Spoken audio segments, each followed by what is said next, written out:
Bonjour, bienvenue à tous, c'est Étienne sur l'antenne de la web radio d'Aransor. C'est avec moult émotions et moult joie que je vous propose la première fois cette émission que je m'en vais vous présenter sans plus attendre. En 1759, Voltaire conclut son conte philosophique Candide par cette phrase : « Il faut cultiver notre jardin ».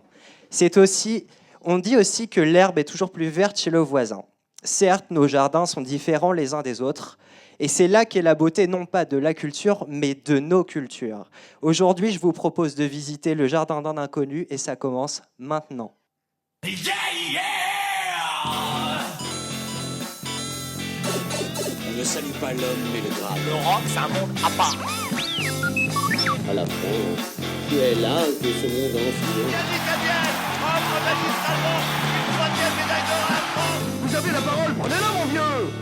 Mais enfin, c'est le con de la télé. Avouez quand même que le con de la radio, c'est moins voyant. Bienvenue dans Alternative. L'idée de cette émission est très simple. Face à moi, un invité, inconnu pour le moment, va échanger avec moi sur ses lectures, ses écoutes musicales, les films qu'il a vus, ce qu'il aime, ce qu'il déteste, ce qu'il fait vivre. Cher invité, bonjour. Bonjour. On va entamer en grande pompe. Pour ne rien cacher à nos auditeurs, on a eu une petite entrevue téléphonique pour préparer l'émission. Et on va se tutoyer. Ouais, c'est plus simple. Ce sera plus simple pour faire ça dans les formes. On va échanger autour donc de ta culture et de tes cultures, de ce qui t'a alimenté, lecture, musique, cinéma, sport, tout ce dont tu as bien voulu me parler au téléphone. Vaste sujet. Voilà, tout à fait. Et donc, pour ce faire, je vais piocher dans mon sac à malice. Et je vais te tendre le premier objet dont tu vas nous parler. Donc, est-ce que tu peux nous le décrire, s'il te plaît ? Il va s'agir de littérature. Donc c'est un livre, de par le fait. C'est ça. La part de l'autre, d'Éric Emmanuel Schmitt. Donc c'est l'histoire d'Adolf Hitler qui aurait réussi son concours d'entrée aux Beaux-Arts. Donc l'histoire avec un grand H en aurait été complètement modifiée. Tout à fait. Et le livre moi, ça m'a vraiment passionné parce que on a à la fois le Hitler qui a raté son concours, Hitler qui a réussi son concours, et donc un parallèle entre les deux hommes et une évolution complètement différente. Une évolution de la personnalité, les rencontres différentes. Alors, la Première Guerre mondiale a quand même eu lieu, mais Adolphe ne le vit pas du tout de la même manière. Et pourquoi ? Parce qu'il commence sa carrière d'artiste. Complètement. Et sa carrière d'artiste va complètement transformer sa vie et il ne va pas du tout s'orienter dans la même direction. Et c'est un livre qui est assez, je pense à l'origine, qui est assez casse-gueule, entre guillemets. Tout à fait, il est très dérangeant. D'ailleurs, Éric Emmanuel Schmitt, alors moi je l'avais lu, effectivement, quand tu m'as parlé de ce livre-là, j'ai eu la chance de le lire relativement peu de temps avant qu'on ait notre entretien téléphonique. Ouais. Effectivement, Éric Emmanuel Schmitt explique à la fin du livre, dans une espèce d'épilogue, que lorsqu'il a pris la décision d'écrire ce livre, qui s'appelle donc La part de l'autre, je le rappelle pour les auditeurs qui auraient éventuellement envie de lire ce livre, que certains de ses amis n'ont pas compris pourquoi il avait envie, parce que c'est ce qui se passe, Exactement. d'humaniser Adolf Hitler. Oui, parce que le côté dérangeant, c'est vraiment... on ne voit pas du tout Adolf Hitler comme un monstre, on le voit comme un être humain qui évolue, Qui a peur. qui a un rapport aux femmes aussi très particulier, qui évolue complètement différemment selon la réussite ou pas au concours des Beaux-Arts. Et c'est vraiment cet événement qui va complètement modifier sa vie et qui va modifier l'histoire de l'Europe d'une manière générale. Mais on se surprend à être assez proche finalement de l'Adolphe qui évolue bien. Tout à fait. Ce qui peut poser problème lorsqu'on prend un peu de recul par rapport à ce qu'on est en train de lire. Exactement. Est-ce que c'est ce côté dérangeant qui t'a plu dans ce livre ? C'est ce qui m'a plu parce que vous voyez, c'est vraiment le terme, on se surprend. On se sent... c'est un être humain. Et selon les circonstances, selon l'environnement, On peut se poser la question pour nous-mêmes, enfin aussi selon nos rencontres, de quelle manière on va évoluer. Là, ça a des conséquences lourdes, puisqu'on parle après de conflits mondial.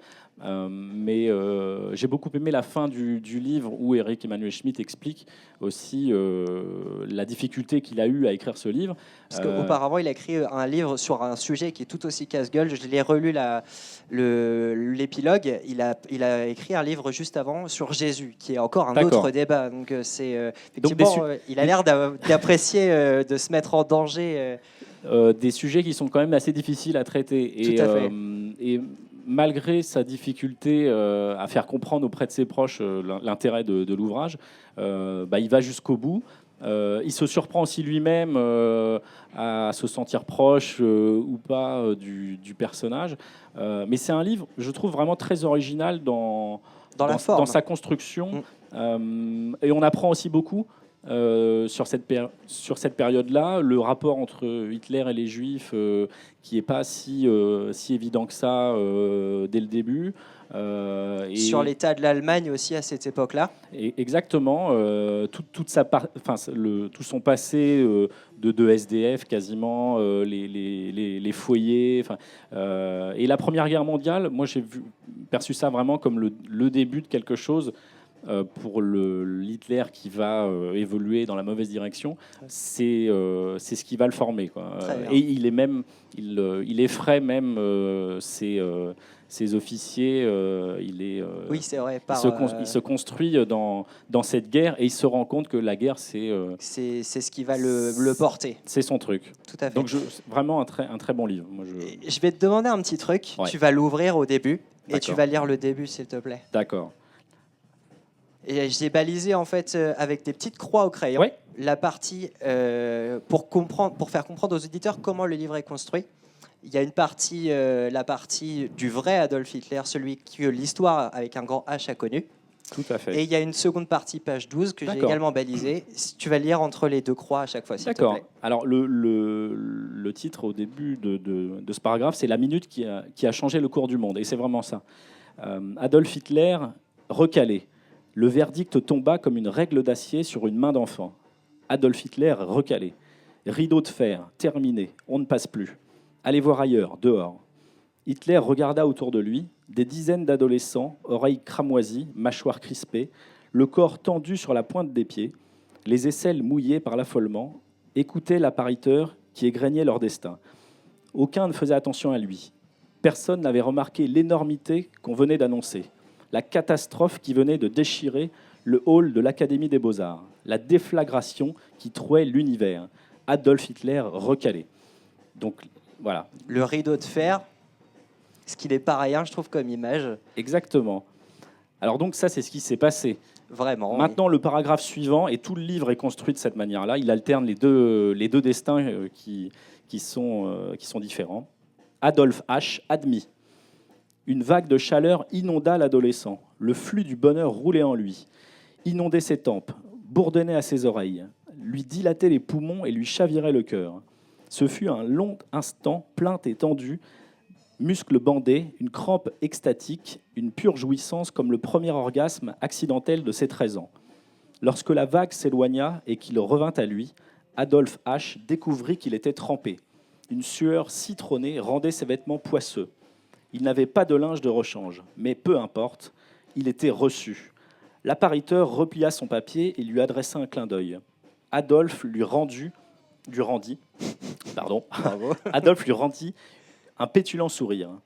Ainsi, même le petit personnel, même les surveillants, pas seulement les professeurs, le recevaient avec joie à l'académie. Adolf H. se retourna et vit un groupe de garçons qui se congratulaient. Il s'approcha sans hésiter et leur tendit la main. « Bonjour, je suis Adolf H. Je viens d'être reçu aussi. » Donc, on est et à partir de là, donc le livre va se construire sur ces deux destins, le même homme avec deux destins complètement différents, quoi. L'histoire. Est-ce que l'histoire c'est quelque chose d'important pour toi? Oui, moi c'est un domaine que j'ai toujours apprécié, et particulièrement cette époque. C'est aussi pour ça que ce livre m'a intéressé. L'époque de la Deuxième Guerre mondiale, qui puise ses sources dans la Première Guerre mondiale. Enfin, il y a eu énormément de choses qui qui ont changé la face du monde durant cette période. Et donc, cette histoire-là m'intéresse. Après, l'histoire, d'une manière générale, m'intéresse. L'Antiquité. Alors, j'aime beaucoup la géographie aussi. Ça, on aura l'occasion d'en Voilà. parler tout à l'heure. Mais non, c'est un domaine qui m'intéresse beaucoup. Oui. Alors moi, ce que j'ai trouvé qu'effectivement la dichotomie, donc le fait que le livre est deux têtes d'une certaine manière, ça a un petit peu fait penser au cinéaste dont tu m'as parlé. On va, Oui. on va en brancher sur le cinéma. Je vais te donner un autre objet. Oui. Alors j'imagine que donc dis aux auditeurs ce que je viens de te donner et explique donc le Alors, rapport quand même. C'est une orange. Et donc ça me fait penser en cinéma Orange Mécanique, Tout à fait. donc le film de Stanley Kubrick. Alors Pourquoi Kubrick? pourquoi Kubrick? J'aime vraiment beaucoup le cinéma et Kubrick c'est vraiment c'est un réalisateur phare pour moi au niveau de. Je pense qu'il faut vraiment voir les films de Kubrick. Alors Orange Mécanique bien sûr, mais 2001, Full Metal Jacket. Il y a, au niveau de la construction, ce sont des films assez différents de ce qui se fait aujourd'hui. Des films très avant-gardistes. 2001, par exemple, c'est 10 ans quasiment avant Star Wars. Il faut, au niveau du rythme, au niveau Shining, je pense à Shining Ouais, aussi. ouais. Ce sont des voilà. Enfin, moi, ça symbolise ma passion du cinéma, quoi. Ce que je trouve vraiment bien, c'est que tu cites des titres pêle-mêle de films de Kubrick. Moi, alors, je connais pas très bien Kubrick, j'ai vu uniquement Full Metal Jacket, et il y a un moment en plus, alors pas d'excuses. Mais forcément, je connais de noms d'autres films de Kubrick, et ce qui m'a frappé, c'est la diversité des sujets. Oui. Complètement. Alors, il a beaucoup versé dans l'historique avec Full Metal Jacket sur la guerre du Vietnam, qui s'est passée dans les années 60, alors que le film est de la fin des années 70, de mémoire. Il a fait Spartacus, qui est son premier film. Ouais. Il a aussi fait Barry Lyndon, Oui, qui tout se à à passe fait. en Angleterre au XVIIIe siècle. Il a fait la science-fiction, avec 2001, l'Odyssée de l'espace. Il a fait Orange Mécanique. Il a fait Shining, que tu as cité, qui est un huis clos. Oui. Est-ce que c'est ça aussi, Je pense- Kubrick, c'est aussi une diversité? Bah, je pense notamment pour ça, moi, que j'apprécie ce réalisateur, puisque on peut pas, en ayant vu un film de Kubrick, se dire voilà, j'ai vu Kubrick, je sais ce que c'est. Vous avez des sujets complètement différents, des ambiances différentes, et c'est un peu le cinéma lui tout seul. Enfin, des ambiances musicales aussi. Alors, je crois il pouvait être assez dur avec ses acteurs. Notamment dans Shining, si vous pouvez voir un peu le making of de Shining, il est très dur avec ses acteurs, mais il les poussait À bout, c'est ça, ouais. dans leur retranchement pour Pour avoir l'émotion voilà, vraie. explorer quelque chose, générer quelque chose. Et le résultat est assez fascinant. Ce sont des films qui sont très actuels. On peut vraiment. Pour celui qui aime le cinéma, ça vaut vraiment la peine de revisiter ces films-là. Le livre d'Éric Emmanuel Schmitt, Orange Mécanique, c'est des œuvres qui, on l'a dit, enfin, Orange Mécanique, on ne l'a pas dit, mais ces œuvres assez dérangeantes en leur temps. Est-ce que ce côté dérangeant, encore une fois, Ça m'attire. t'attire? Bah, je pense que à la fois au niveau de la littérature, au niveau du cinéma, de la musique aussi, j'aime voir, lire quelque chose, écouter quelque chose Qui va qui te me bouscule, bousculer. qui me fait réfléchir, quelque chose que je n'ai pas eu l'impression déjà d'avoir vu, d'avoir quelque chose qui me fait poser des questions. Et les films de Kubrick vont vraiment dans ce sens-là. Orange Mécanique, c'est un film très très particulier. Bon, il y a une violence, c'est un film qui a choqué Oui, à sa sortie. c'est vrai. Je pense que c'est un film, quand on le voit aujourd'hui, qui peut être encore très dérangeant.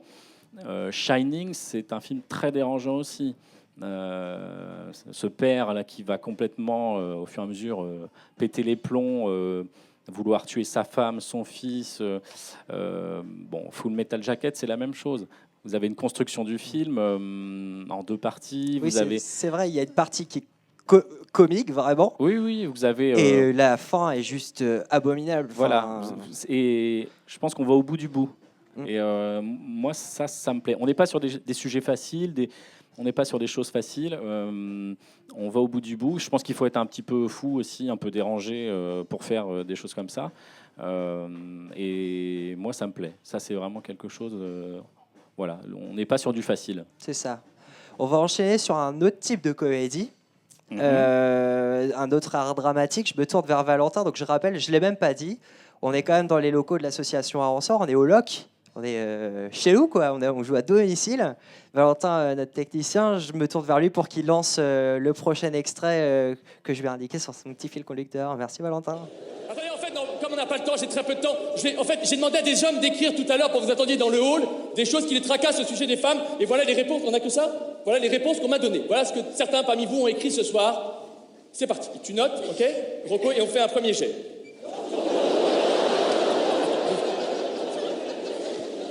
Laissez-moi faire mon travail.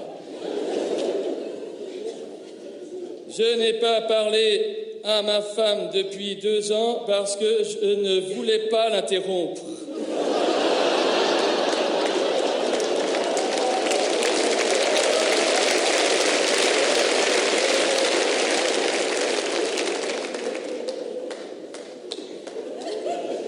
Avoir le droit de mettre les yaourts dans le frigo avec l'emballage carton. Là, on a un otage des FARC, les mecs, là. Il est où ce malade? Tu mets yaourt. Depuis que j'ai arrêté l'alcool, ma femme me saoule.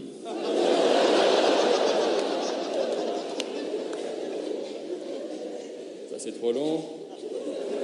Ma femme est devenue folle, elle a acheté un pantalon taille 36 pour se forcer à maigrir. J'espère que ce sera encore à la mode quand elle aura réussi.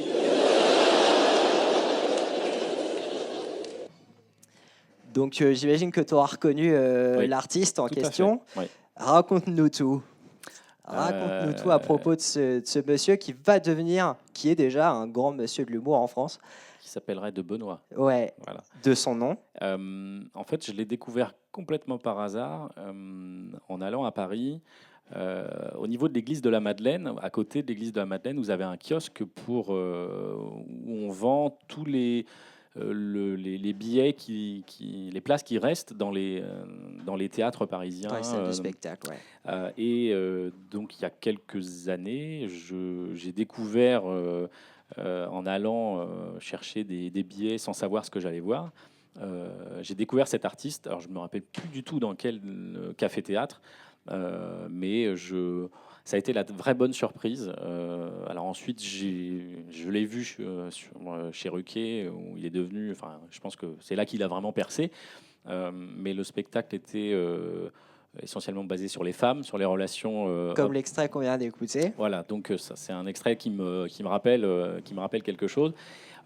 Et ça avait vraiment du charme, ces petits théâtres parisiens où on découvre... Voilà, une surprise. Et c'est ça, et tu à 2 mètres de l'artiste. Exactement ça. Et il y avait une communion avec le public et vraiment une puissance comique. Quand je l'ai vu, je me suis dit, ce type-là va forcément percer. T'as une très bonne édition. En fait. C'était... et j'aime beaucoup son humour. Qu'est-ce que tu apprécies? Les thèmes, son procédé. Alors, est-ce que tu peux expliquer un petit peu son procédé humoristique? Moi, il me fait penser... Je trouve qu'il a un peu, même dans sa façon de... Là, c'est plus dans la forme, même dans sa façon de parler, il y a un côté un peu humour belge aussi. Enfin, ça, c'est ce que je ressens, moi, personnellement, dans son phrasé. Il a... D'ailleurs, au début, je pensais qu'il était belge. Il y a peut-être que moi qui pense ça. C'est peut-être son aspect tranquille. Oui. Et il est capable de balancer les pires saloperies, notamment sur les relations hommes-femmes qui sont... c'est très percutant. Voilà. Enfin, moi, ça faisait longtemps que j'avais pas rencontré comme ça un comique qui m'avait plu à ce point-là, quoi. Est-ce que ce thème, justement, parce que c'est ce qui est récurrent chez lui, les relations avec, enfin sa relation en l'occurrence qu'on imagine avec sa propre femme, qu'il extrapole, qu'il exagère un petit peu pour le spectacle, est-ce que ça fait écho chez toi en fait? Oh bah c'est forcément drôle.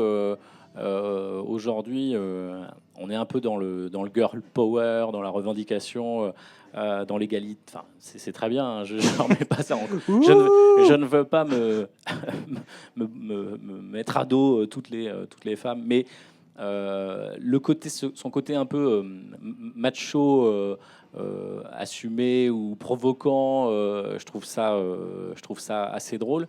Et c'est jamais vulgaire. Enfin, c'est pas un comique qui va sur cet aspect de vulgarité. Enfin, mais même scéniquement, en fait, ouais.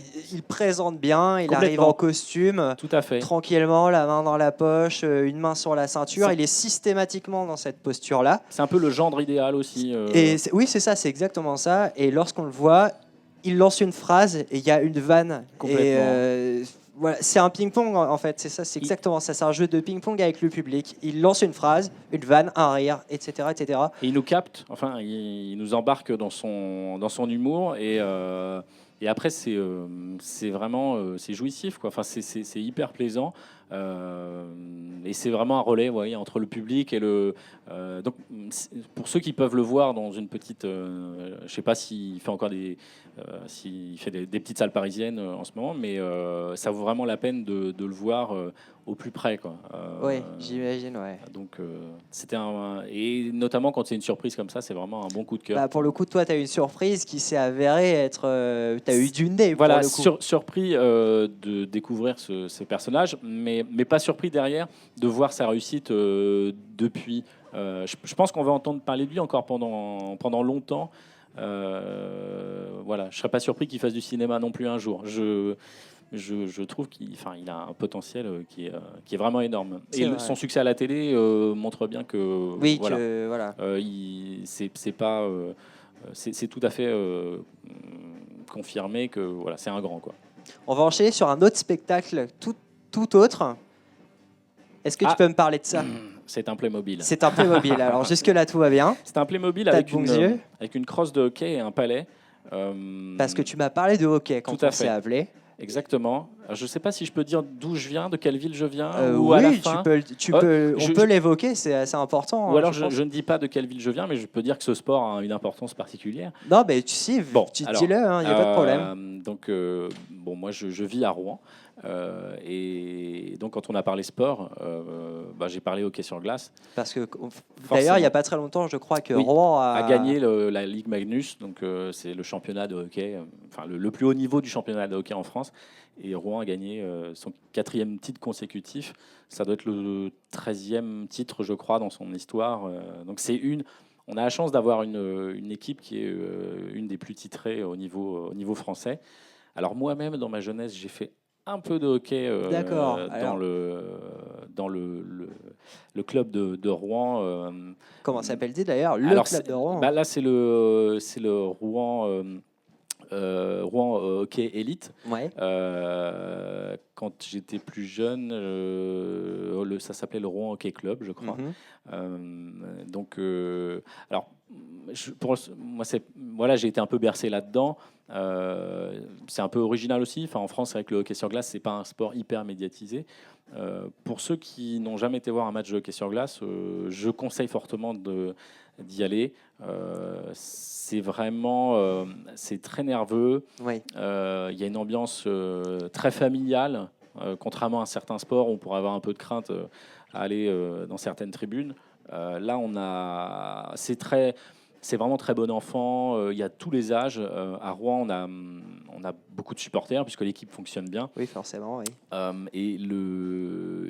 Voilà, voir un petit Rouen-Amiens par exemple, parce que c'est le derby, ça vaut la peine. Je pense Et donc que... ce sport, il a une importance particulière pour toi ou parce que lorsque je t'ai posé la question du sport, tu m'as dit ah bah oui, Le et hockey tu y sur allais glace. les deux pieds dedans alors. C'était à la fois parce que oui, je te dis, moi j'ai fait un peu de hockey sur glace quand j'étais jeune et puis je garde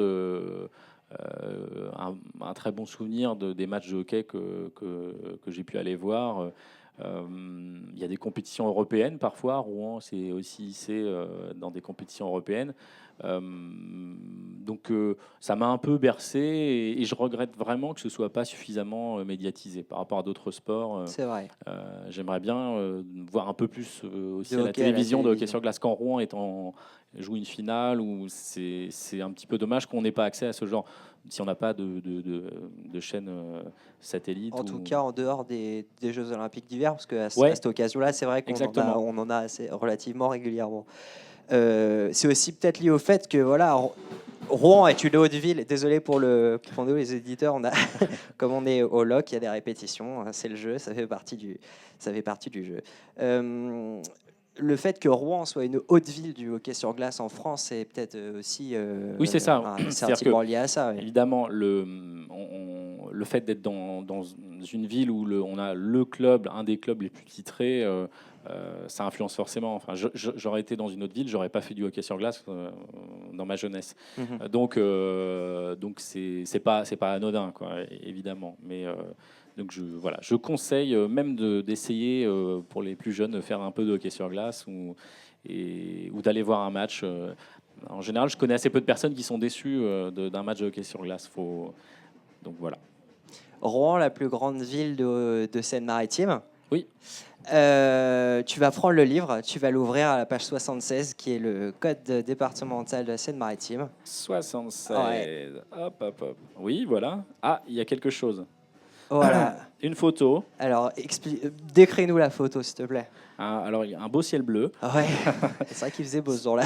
C'est la photo d'un arc de triomphe. Tout à fait. Et sur cet arc de triomphe, c'est en contre-plongée. On voit Senatus, Populus Romanus. Oui, Romanus. Voilà, donc c'est une photo d'un arc de triomphe à Rome. Tout à fait, c'est l'arc de Titus, exactement. Voilà. Donc quand on a parlé en préparant l'émission architecture, j'ai dit Rome. J'ai découvert cette ville il y a un an. Je connaissais pas du tout même l'Italie et j'ai passé une semaine à Rome et ça m'a fasciné. Encore l'histoire. Au niveau de l'histoire, voilà, on en revient. Plus de 2000 ans d'histoire. C'est vraiment un livre à ciel ouvert. Une architecture, une conservation de certains monuments qui ont traversé 2000 ans. Enfin, c'est vraiment fascinant. Vous promenez à Rome, il y a déjà cette douceur de vivre. Je conseille Rome au printemps, par exemple. Ah bah oui. En mai, c'est juste terrible. C'est au mois de mai que j'ai eu la chance de découvrir cette ville. Juste déjà se balader dans les petites rues de la ville, se perdre un peu, découvrir des petites places, des petites églises, des fontaines. Tout ça. Alors c'est peut-être un peu cliché, je sais pas, mais s'arrêter dans un restaurant sur une petite place, manger un bon plat de pâtes en buvant un petit vin italien. Un petit Chianti. C'est vraiment... c'est une ville extraordinaire. Enfin, moi, j'ai adoré. Après, au niveau de l'architecture, vous avez des musées. Le musée du Vatican, c'est vraiment quelque chose. Une collection de sculptures, de tableaux. Et puis, cette architecture a influencé quand même énormément de...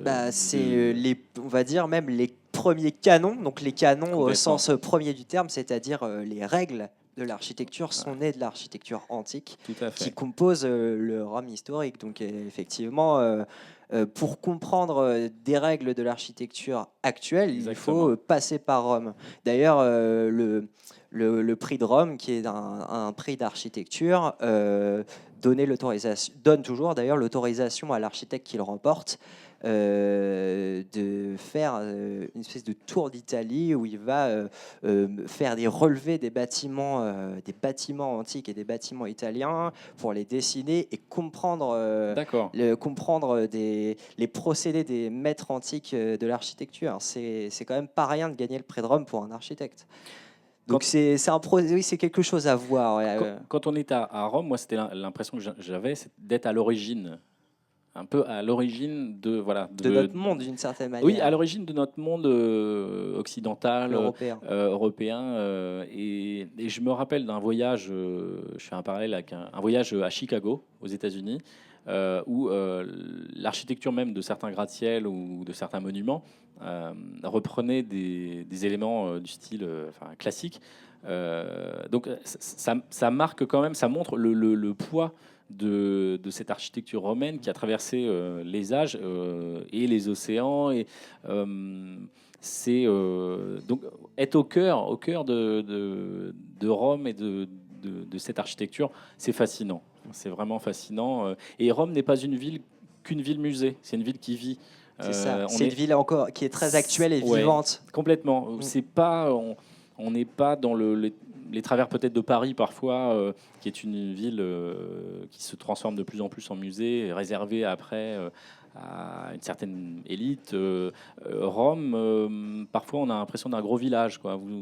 Vous avez, il y a ce plaisir vraiment et vous vous écartez un petit peu d'un monument avec beaucoup de monde. Vous passez une petite rue, vous êtes dans un autre univers, un peu tranquille. Donc c'est très proche, 1 heure, 1 heure et demie d'avion. Je ne travaille pas pour l'office de tourisme de la ville de Rome, mais je pense qu'on. Mais tu pourrais.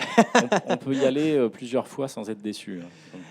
Donc, on va continuer à parler un peu de voyage, mais avant ça, je pense qu'on va s'écouter un petit morceau de musique pour souffler un petit peu. Je voulais rendre hommage à tes origines bretonnes. Ah, ça me fait plaisir.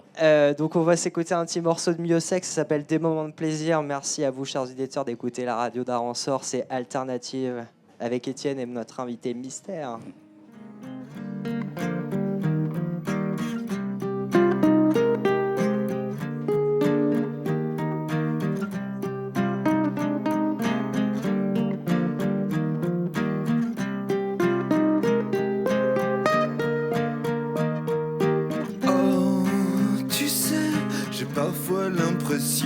De gâcher ma vie avec des nuits comme celle-là où tout ce qui se dit jamais ne se fera. Dis-moi si t'es mon ami, ce que je fous encore là.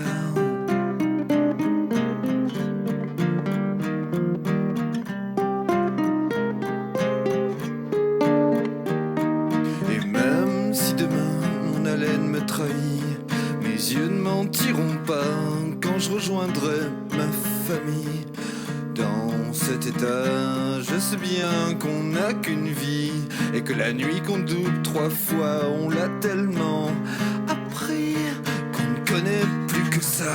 Mais qu'est-ce qui nous manque? Qu'est-ce qui nous manque? Dis-le-moi, mais qu'est-ce qu'on cherche? Qu'est-ce qu'on cherche dans ces moments-là? Mais qu'est-ce qui nous manque? Qu'est-ce qui nous manque? Dis-le-moi, mais qu'est-ce qu'on cherche? Qu'est-ce qu'on cherche dans ces moments-là?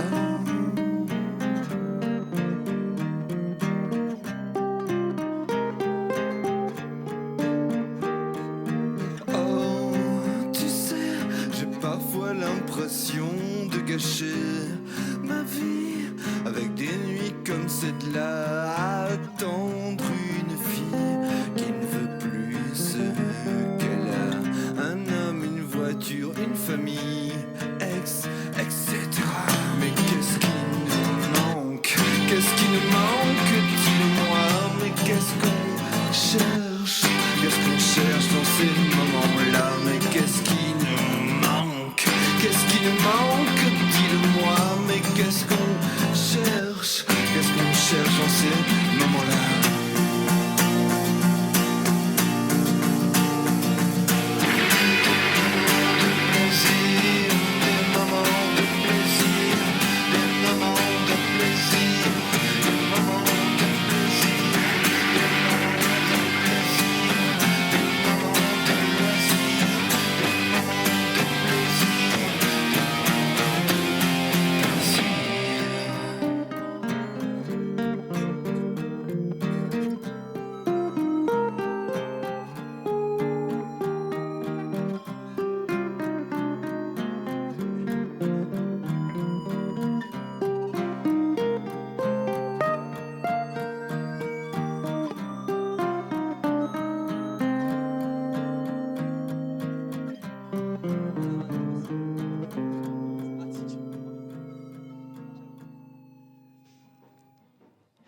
des moments de plaisir. Mieux c'est qu'un Finistérien, lui aussi, tout comme toi. Tout à fait. Et là, on va parler de Bretagne. Et non, pas du tout. En fait, on va parler d'un autre voyage qui a été important, je Oui. pense, dans ta vie. Tout à fait. Marquant. Mon cher invité, explique-nous tout.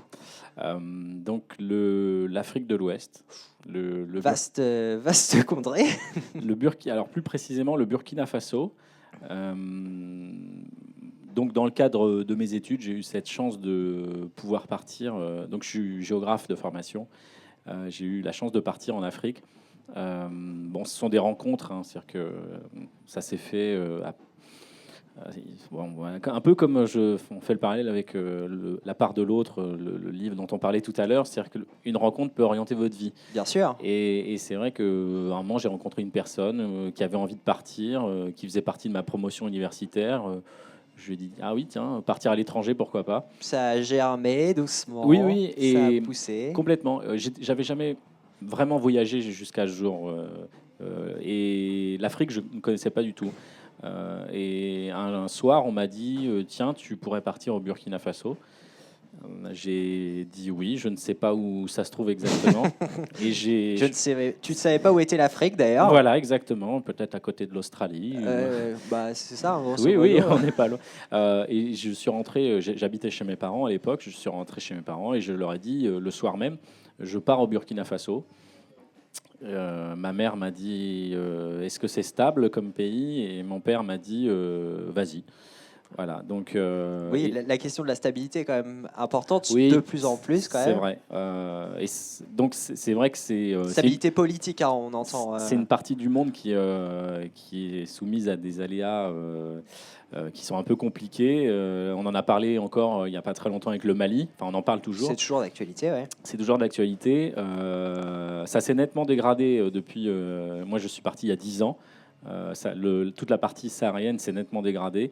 Bon, moi, je suis parti au Burkina Faso. J'ai découvert. Je suis parti 4 mois. J'ai découvert une culture, des gens. Des gens surtout. C'est surtout voilà, des rencontres. Un relationnel, le relationnel humain est le plus important, c'est la valeur fondamentale.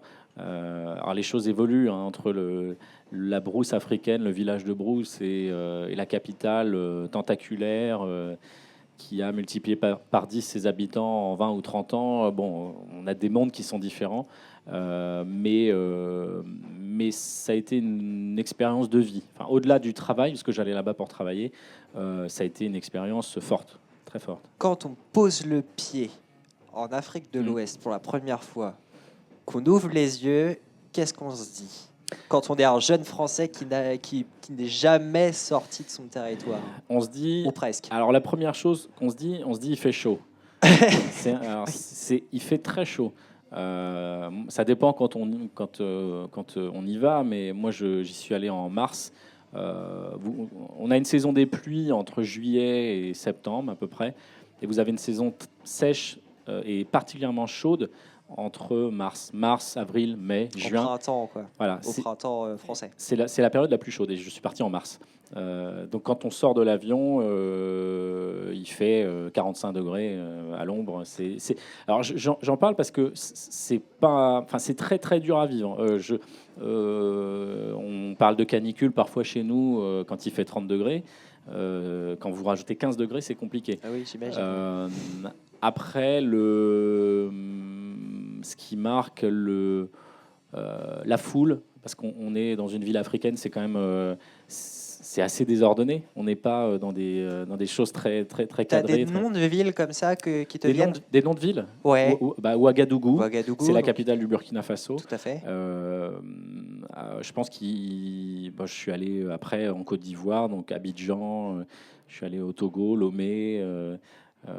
Mais je pense qu'il faut sortir des grandes villes. Enfin, ce ne sont pas des villes qui ont un très grand intérêt, ce sont des villes qui sont très désordonnées. Et l'Afrique de l'Ouest, le cœur de l'Afrique de l'Ouest, c'est on sort, on va en brousse. Et les petits villages de brousse, où là, on est dans le cœur traditionnel de l'Afrique. Tu dis désordonné et tu parles. Au niveau de l'urbanisme, C'est pointu. Alors, je parle à un géographe, donc oui, comme tu l'as dit tout à l'heure, c'est vrai que c'est quelque chose complète- de bah, pointu comme sujet. c'est ce que je disais, des villes qui ont multiplié leur population par 10 en 20-30 ans. Donc et avec des finances forcément qui ne suivent pas. Donc c'est beaucoup d'autoconstruction, beaucoup de la municipalité n'a pas du tout les moyens de gérer des flux, des services, l'eau courante. Enfin, ça pose des vraies questions, des gens qui s'accumulent, qui partent de la brousse et qui arrivent en ville pour un avenir meilleur et qui sont après dans une vie qui est finalement peut-être encore plus compliquée que ce Toutes qu'ils ont sortes quitté. de problèmes, comme tu dis, liés à la simple démographie, en fait. Oui. Ça peut paraître idiot, mais c'est. Alors, démographie et l'exode rural, vraiment. L'exode qui se comprend quand on voit les conditions de vie dans les villages de brousse, on comprend que les gens aient envie de partir en ville et d'essayer de trouver une vie meilleure. Et on comprend aussi que des Africains, moi je connais l'Afrique de l'Ouest, mais envie de partir aussi vers l'Europe. Enfin, je veux dire, on ne quitte pas son pays si les conditions de vie sont idéales. Et donc, ils traversent le Sahara. Enfin, après, ils traversent la Méditerranée. C'est des choses très dures. Mais ça se comprend véritablement. Maintenant, pour moi, ça reste, le Burkina Faso, ça reste un voyage de cœur. C'est ce que j'allais te demander. Pour toi, c'est pas une accumulation de problèmes d'un territoire. Non. C'est vraiment des souvenirs. Vraiment ce que j'ai adoré dans ce séjour au Burkina Faso et au Togo, c'est la rencontre avec l'autre. C'est-à-dire que la moindre, vous prenez le taxi, ça va durer 5 minutes, c'est déjà un voyage, c'est déjà, vous repartez avec plein d'anecdotes dans la tête, beaucoup d'humour. Comme ça, ou... Parfois, vous prenez le taxi s'arrête, ça peut être une 104, alors pour ceux qui savent encore ce que c'est une 104. Je suis un peu jeune, je pense. ou une 504, enfin je vois Valentin. Alors Valentin, un technicien qui se hérisse, que je ne connaisse pas la 104, mais désolé, moi la mécanique, c'est pas dans mon truc. Donc des voitures qu'on ne voit plus trop, enfin des vieilles voitures qui partent de chez nous, qui roulent encore, qui ont 1 million de kilomètres, qui roulent encore. Le taxi s'arrête, il y a 3 personnes à l'arrière, il y en a 3 devant quasiment. Et le taxi ouvre la porte, vous lui dites bah non, je rentre pas. Il vous dit si, rentrez, il y a encore de la place. Et on se retrouve à 4 devant avec une portière qui s'ouvre avec une ficelle. Tu connais personne, tout va bien. Voilà, c'est ça. Mais ça favorise forcément une certaine la rencontre, l'échange et l'humour. Et puis ce sont des gens vraiment très très très très accueillants. Moi je parle du Burkina Faso, du Togo, je connais pas tous les pays, je peux pas dire que je connais l'Afrique, mais le Burkina Faso c'est le pays des hommes intègres. Enfin c'est le Burkina Faso, ce que ça veut dire. Ça signifie pays des hommes intègres et c'est reconnu pour être vraiment un pays particulièrement accueillant. Alors, on n'a pas le temps, mais au niveau musical aussi, il y a aussi beaucoup de choses à dire. Beaucoup de choses à découvrir, donc un voyage conseillé fortement sous réserve d'une certaine stabilité, comme tu le disais. Alors, si on parle de stabilité dans la région, on appelle ça la sous-région, l'Afrique de l'Ouest. Le Burkina Faso, aujourd'hui, je ne peux pas prévoir ce que sera l'avenir dans 1 an, dans 2 ans. C'est un pays stable. A priori, qui pour l'instant doit le rester. Burkina Faso et Togo sont des pays où on peut aller. Il n'y a pas de problème. D'ailleurs, pour conclure sur cette rubrique voyage, il y a le site du ministère des Affaires étrangères. Oui, tout à fait. Alors, explique-nous exactement comment ça fonctionne, toi qui voyages régulièrement. Alors, quand on part, on veut partir dans un pays, n'importe quel pays dans le monde. Vous avez le site du ministère des Affaires étrangères qui, avec une rubrique conseil aux voyageurs. Tout à fait. Vous avez des fiches par pays qui sont vraiment très détaillées et qui explique les niveaux de sécurité, les événements récents qui peuvent être d'attentats, de guerre civile, de séisme, enfin de Catastrophes naturelles tout diverses, l'environnement qui peut rendre un voyage dangereux. voilà, qui peut freiner un voyage ou le rendre quasiment impossible. Vous avez des coordonnées d'ambassades, de consulats, vous avez le niveau un peu sanitaire du pays, et vous avez des cartes de chaque pays avec des couleurs qui indiquent le niveau de sécurité ou d'insécurité. Alors, en général, il est le site du ministère des Affaires étrangères se borde peut-être un petit peu, c'est-à-dire que parfois il indique des voyages qui sont un peu déconseillés. Après, il faut se renseigner auprès des voyagistes et si on connaît des gens même peut-être Ils sont sur place. Ouais. Voilà, parce que le risque, c'est parfois de regarder les cartes et de se dire on peut plus aller nulle part. Donc, ils mettent vraiment en avant tout ce qui pourrait arriver potentiellement. Mais c'est un site très intéressant. C'est un bon outil pour avant de partir, c'est planifier son voyage. C'est à consulter. Ouais. Tout à fait. Je vais juste revenir pour la transition sur l'histoire de Rome, pour pouvoir rebondir sur le sujet que je voulais évoquer. Donc la photo que je t'ai présentée pour qu'on en discute, c'est une photo donc de l'Arc de Titus, un monument antique romain. Moi, j'ai voyagé lorsque j'étais au collège, j'ai visité Rome, c'est à cette occasion-là que j'ai pris cette photo. Et j'ai revisité cette ville grâce à un jeu vidéo qui est génial. C'est Assassin's Creed Brotherhood. Les concepteurs sont amusés à remodéliser Rome pendant la Renaissance, qui du coup est composée pour beaucoup de monuments antiques. Et donc on va parler jeux vidéo et je te donne ça. Et tu me dis ce que ça t'évoque. Donc c'est une raquette de ping-pong. Donc ça m'évoque le jeu vidéo Pong. Alors Pong, ça va peut-être pas parler à beaucoup de monde. Moi je connaissais forcément quand on connaît un peu l'histoire du jeu vidéo, on connaît en général Pong, mais quand bien même on connaisse Pong, je reconnais que j'ai eu du mal à comprendre ce choix. Alors, tu vas me l'expliquer. Alors, j'aurais pu citer pas mal de jeux parce que quand j'étais jeune, j'ai pas mal joué aux jeux vidéo. J'ai joué à des jeux comme les jeux Doom, enfin des jeux qu'on connaît peut-être un peu plus. Plus récemment encore Tomb Raider. Voilà, le premier peut-être. Le premier, voilà. Sur la PlayStation 1. Exactement. Mais quand on a parlé jeux vidéo, donc je me suis dit, quel jeu vidéo m'a marqué ? Et j'ai décidé de choisir Pong pour plusieurs choses, parce que c'est le premier jeu auquel j'ai joué. Et quasiment, peu de temps après qu'il soit sorti. C'est considéré comme quasiment le premier jeu vidéo de l'histoire, en fait. C'est le premier jeu qui est sorti pour le grand public, qui a eu une sortie grand public en console de salon. Exactement. Donc, je me suis renseigné un petit peu. Effectivement, Pong est sorti en 72 sur borne d'arcade. 72 quand même. Je n'étais pas né. Faites une soustraction, vous vous rendez compte qu'en 72 c'était quand même il y a 40 ans. 40 ans, les jeux vidéo ont juste explosé. La technologie a poussé les limites des jeux vidéo de manière hallucinante. Et donc, Pong est sorti en 75 en console de salon. Ouais. Et tu as joué à Pong sur quelle plateforme ? Je pense que c'était Atari. Je crois qu'Atari avait sorti une console où on pouvait jouer. Alors, j'y ai joué.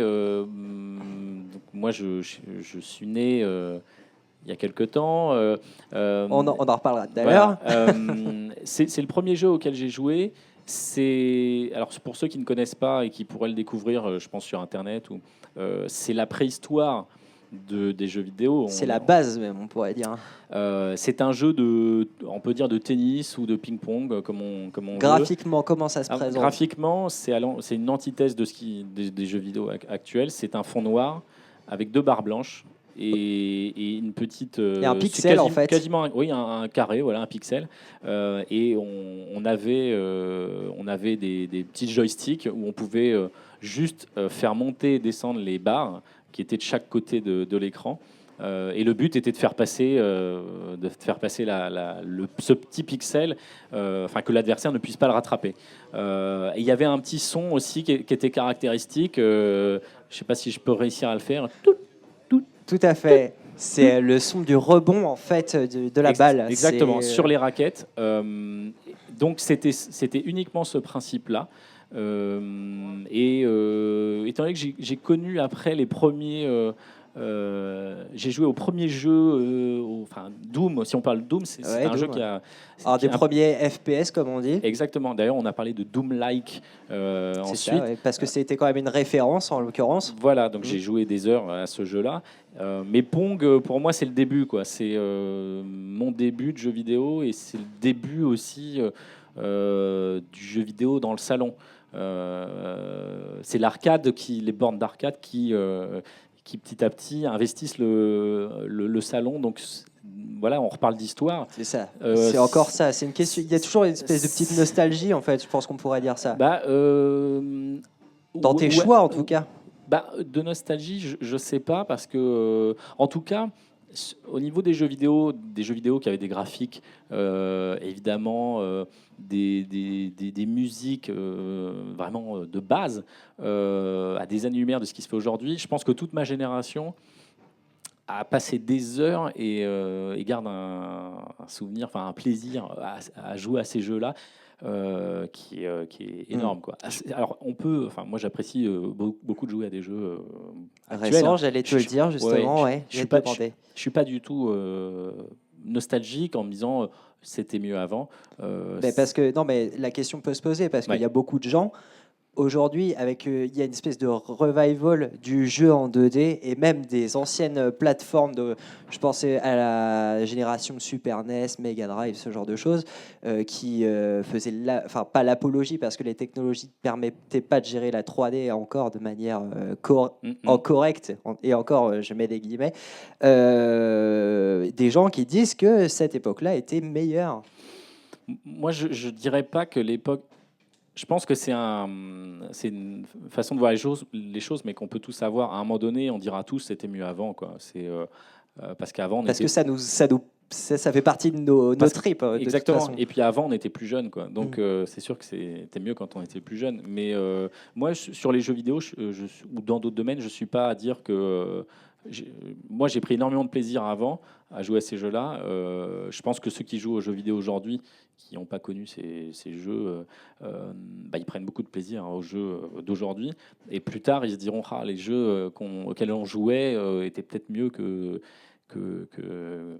les jeux à venir. Donc, l'important, c'est le plaisir qu'on prend à jouer. Et je suis pas du tout non plus à dire il faut pas jouer aux jeux vidéo, c'est pas bien. Ça apporte beaucoup de choses aussi. Si on fait d'autres choses à côté, Tout à fait. ça développe beaucoup de choses. Le tout est de poser sa limite, Ouais, sa propre limite. mais Nous que sommes quand bien on est, d'accord. enfin moi quand j'étais jeune, j'avais pas forcément beaucoup de limites au niveau des jeux. C'est-à-dire que si on nous dit pas, si ma mère m'appelait pas pour me dire viens, on va manger, je décrochais pas. C'est un problème qui a traversé Ouais, les générations de toute façon. Mais c'est La normal. génération, c'est quand même enfin en tout cas par rapport à notre échange, je trouve que la génération est relativement récurrente. La génération, l'histoire, la question du temps. On va enchaîner sur la question plus musicale. On va commencer par un petit extrait pour enchaîner. Mhm. C'est du lourd quand même. On parle d'un grand groupe. Là, on va pouvoir parler peut-être nostalgie encore une fois et histoire. Qui sait?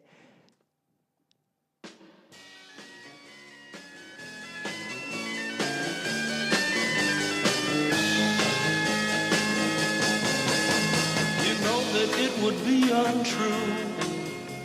You know that I would be a liar if I was to say to you, girl, we couldn't get much higher. Come on, baby, light my fire. Come on, baby, light my fire. Je t'écoute. Les Doors. Les Doors. Lorsqu'on a parlé musique, tu as pareil hésité parce que forcément tu écoutes beaucoup de musique. Oui, beaucoup de tu musique. vas à des concerts. Les Doors. Pourquoi les Doors? Alors bizarrement, c'est pas. Je vais pas te dire que c'est un groupe que j'écoutais quand j'étais plus jeune et donc ça me rappelle aussi plein de souvenirs. Je pense que c'est plus le cinéma qui m'a donné envie de redécouvrir certains morceaux, certains groupes. Les Doors, j'ai réécouté ça il y a très peu de temps finalement. Et en réécoutant les albums des Doors, je me suis dit que ça avait quand même bien traversé les âges. J'ai peur de dire une bêtise. Tu parles de cinéma. Je crois qu'il y a The End à la fin d'Apocalypse, dans Apocalypse Now, c'est ça, exactement. donc de Francis Ford Coppola. Ouais.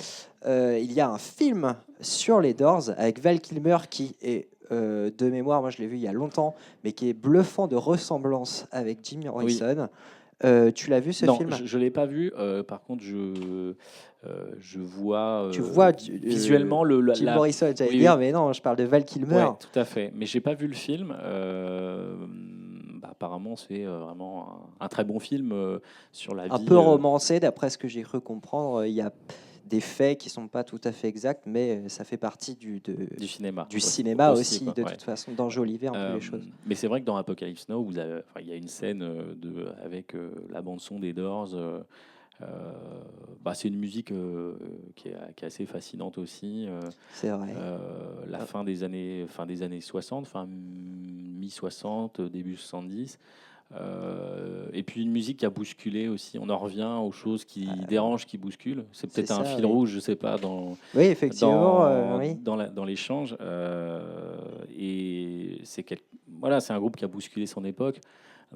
Par les sonorités. Alors, je pense en particulier que les Doors, c'est un groupe de 4 personnes. Les deux, frontmen, je dirais, sont Jim Morrison, donc le chanteur qui est mort en France, à Paris, oui, tout à fait. Et Ray Manzarek, le claviériste, qui, je pense, alors c'est vraiment très personnel, lorsqu'on écoute les Doors, et là on a écouté Light My Fire, le clavier de Ray Manzarek est la patte des Doors, qui fait qu'on reconnaîtra un morceau des Doors. Moi, je trouve que c'est vraiment ce qui fait l'âme des Doors, c'est les claviers de Ray Manzarek. Complètement. Et on peut, quand on redécouvre, comme je dis, moi j'ai redécouvert les Doors il n'y a pas très longtemps, leur musique est assez variée finalement.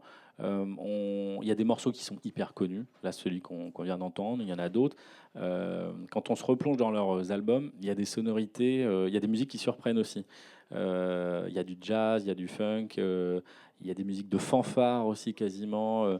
C'est vrai. Un peu à l'image, comment dire, je me permets d'interrompre, mais un peu à l'image, par exemple, des Beatles, qui eux aussi, à leur manière, ont exploré toutes les musiques et presque, je dis pas n'importe quoi, parce que j'adore personnellement les Beatles, ils ont fait tout et n'importe quoi avec la musique. Ils ont exploré plein de styles, avec plein d'instruments, et c'est un petit peu la même démarche artistique, tout à fait. La même trajectoire artistique.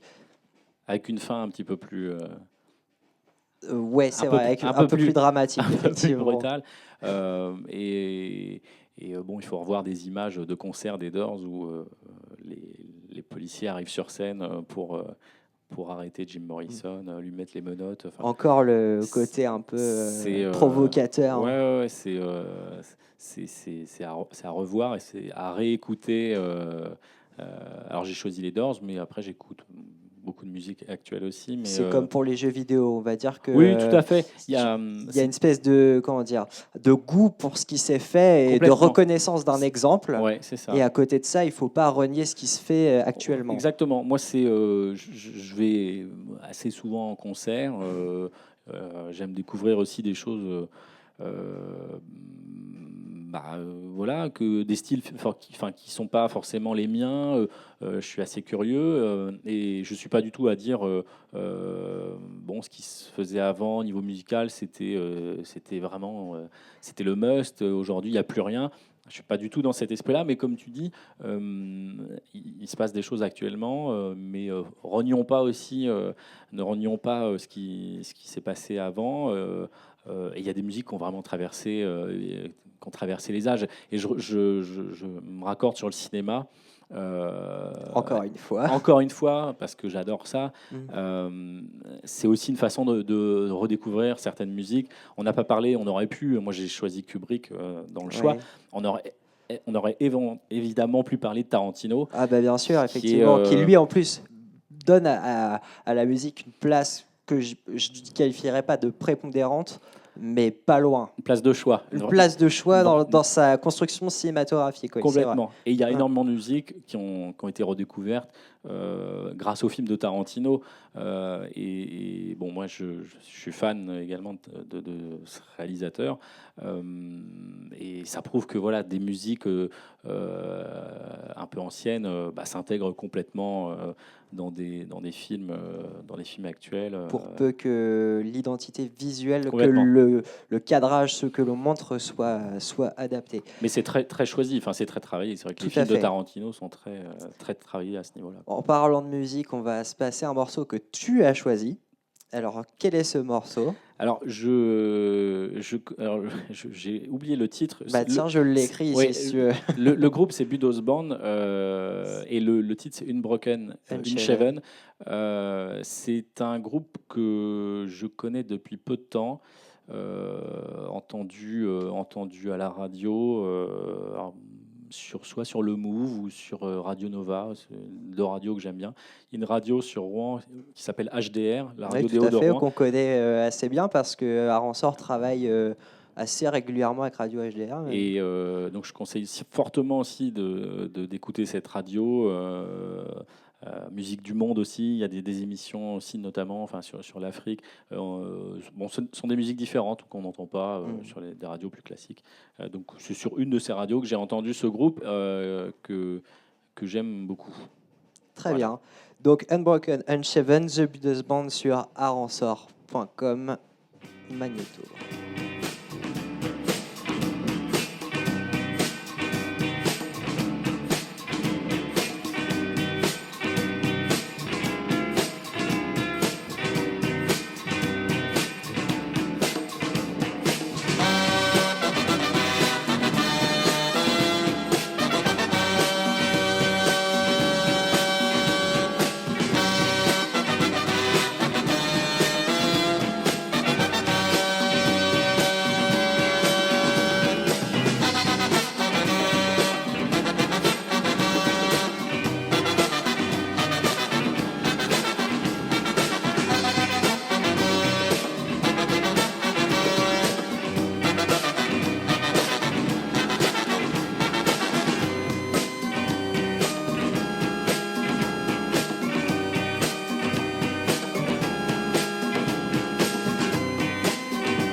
Voilà, je m'appelle Jérôme Leduc, j'ai 35 ans, je suis bailleur social et je suis une alternative.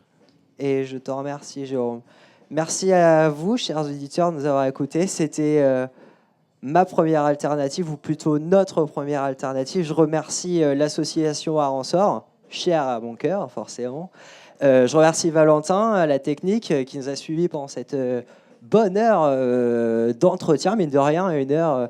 C'était un portrait vachement intéressant. Et je te remercie, toi, Jérôme Leduc, d'être venu nous rejoindre à Fécamp pour qu'on discute de toi, de tes goûts et de ton profil. Eh bien, c'était un vrai plaisir. Et moi, je suis vraiment super content d'avoir participé à cette première émission et que ce soit toi qui m'ait proposé et qui animait cet échange. C'était très agréable. Voilà, c'était vraiment une bonne expérience. Donc, j'en suis flatté. Tu seras un pionnier, sache-le. Je serai le parrain. Merci à vous, chers auditeurs, d'avoir suivi cette alternative. Évidemment, on vous tiendra au courant lorsqu'on fera la prochaine. En attendant, je vous souhaite bien du plaisir et je vous dis ciao, un de ces quatre, sur aransor.com.